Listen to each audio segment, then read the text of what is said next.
दिल्ली कांग्रेस में आज दिल्ली यूनिट के साथ एक बड़ी बैठक थी आला कमान की, जिसमें बैठक के बाद जो नेता निकले उन्होंने ये बयान दिया कि दिल्ली में कांग्रेस ने ये तय कर लिया है कि वो सभी 7 सीटों पर चुनाव की तैयारी करेगी। अब इसके कई सारे मायने निकाले जा रहे हैं। कहा यह जा रहा है कि एक तरफ इंडिया ब्लॉक गठबंधन की बात चल रही है, जिसमें कहा गया था कि दिल्ली में आम आदमी पार्टी और कांग्रेस मिलकर चुनाव लड़ेगी, लेकिन अब इस तरह के बयान से ये लगने लगा है कि क्या दोनों ही अलग अलग चुनाव लड़ेंगे। इस पर बातचीत करने के लिए हमारे साथ बीजेपी के विधायक ओपी शर्मा जी हैं, उनसे बात कर लेते हैं। सर, पहले गठबंधन की बात हुई और अब इस तरीके के कांग्रेस नेताओं के बयान की सभी सीटों पर चुनाव की तैयारी करेंगे, ये किस तरीके से आप इसको ले रहे हैं? देखिए, जो शर्तों पे दोस्ती होती है, एक स्वार्थ पूर्ण जो दोस्ती है, जब स्वार्थ की पूर्ति हो जाती है तो उस दोस्ती में दरार आना जरूरी है। तो पार्लियामेंट में दिल्ली का बिल पेश होने के बाद केजरीवाल जी को अब कांग्रेस की जरूरत नहीं है, और मुझे लगता है आने वाले दिनों में, अभी तो इसमें दरार आई है, आपस में इनमें द्वंद्व युद्ध भी होगा। लेकिन बयान अलग अलग तरीके के हैं। जो कांग्रेस के आला कमान है वो कहते हैं कि अभी तय नहीं हुआ है, अभी तय होना बाकी है कि किस तरीके से चुनाव लड़ेंगे, सीट शेयरिंग कैसे करेंगे। लेकिन जो स्टेट यूनिट के नेता हैं वो अलग तरीके का बयान देते हैं, तो कहीं ना कहीं अलग अलग प्रकार का द्वंद्व नजर आता है।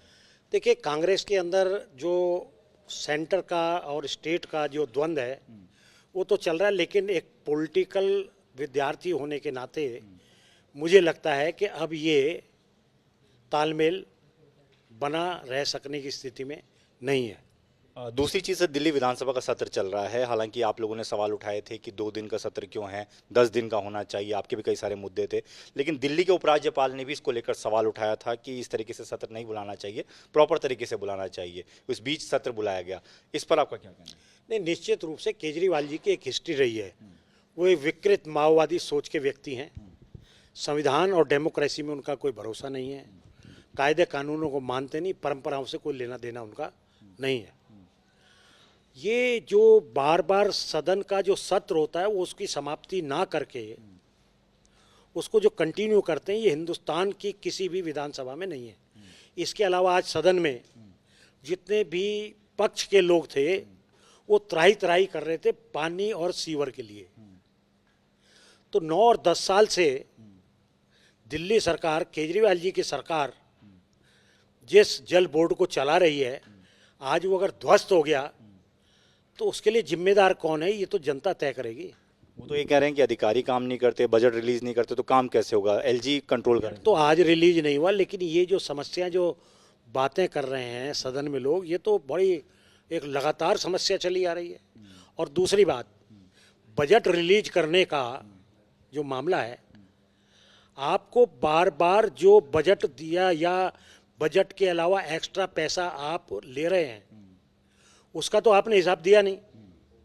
जब तक आप उसका हिसाब देंगे नहीं तो अगली किस्त आपको मिलेगी नहीं। तो सवाल ये है कि आप अपना हिसाब किताब तो सही रख नहीं रहे, क्योंकि आप उसमें भ्रष्टाचार में लिप्त हैं। तो वो आप हिसाब किताब नहीं देने से जो अथॉरिटी है उसने नई किस्त देने के लिए मना नहीं किया है।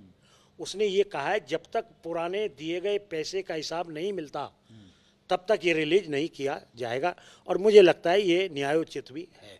धन्यवाद। बातचीत करें तो ओपी शर्मा जी सीधे तौर पर ये कह रहे हैं कि विधानसभा जिस तरीके से चलनी चाहिए उस तरीके से नहीं चल रही है। दूसरा, कांग्रेस और आम आदमी पार्टी के मिलकर चुनाव लड़ने पर उन्होंने कहा कि ये जो बातें कही गई थी, ये जब सदन में बिल लाया गया उस दौरान कही गई थी, अब जब ये काम पूरा हो गया तो दोनों ने अपने अपने अलग अलग रास्ते चुन लिए हैं।